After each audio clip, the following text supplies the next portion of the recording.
blessing. If you have your Bibles this morning, we're going to the book of Genesis.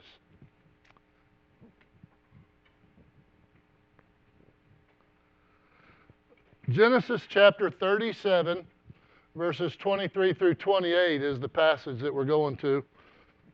It's the story of Joseph.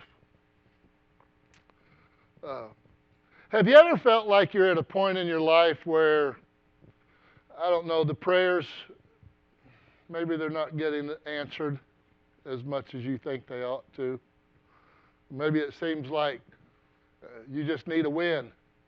You've gone through a series of difficulties and storms have come into your life, and you're thinking, well, we got to be back to the end of this because God says I'm never going to put more on you than you can bear. And God, I feel like I'm getting pretty close.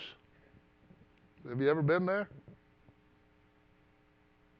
The story of Joseph has always been one of my favorite stories in the Bible because he is a man of character. But I also remember as a child hearing this story, and there were certain times that I wanted to say, Joseph, stop talking. And the example was his brothers would be out working in the field and laboring, and Joseph being the preferred son, the favorite of his father. Which shouldn't be surprising because his father was the favorite of his father. And so it kind of passed down that we show some favoritism in this family. As parents, we try not to do that. But we know all of our children always think the other one was the favorite.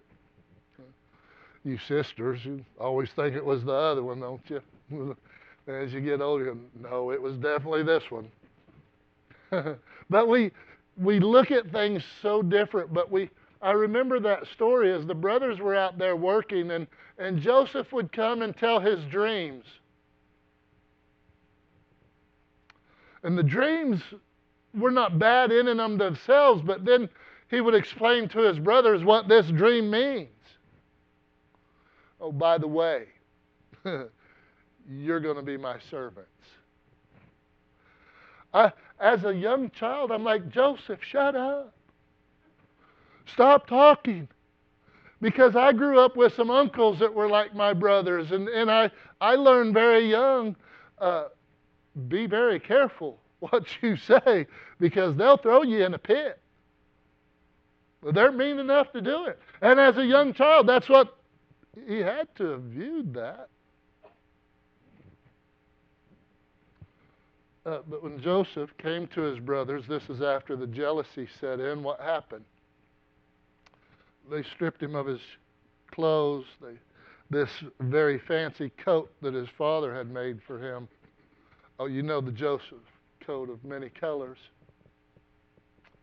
Yeah, they took that off. And they took him and they threw him into a cistern or a well. It says that the cistern was empty. There wasn't any water in it. And the interesting thing it tells us then is that they went to eat. We just pitched our brother in a well, capped it somehow because he obviously couldn't get out. And they went to have supper. Now I want you to play with it just for a moment in your mind of what was going through Joseph's mind. What was it like when they left him there and went to eat? Can you imagine what it must be like being in a dirt hole? Has anybody ever been in a dirt hole? Imagine the smell wasn't too good, but here, I've got some questions. If I'm Joseph at that point, I don't know if it's an hour, I don't know if it's 2 hours, I don't know if it's 3 or 4 before I get yanked out of it. But for whatever amount of time is, I've got a lot of questions going on. Wait a minute, God. There was a dream that I had that talked about my brothers being my servant. And now here I am alone. What's Joseph's thought now? Did I misunderstand the dream? Did I get the vision wrong?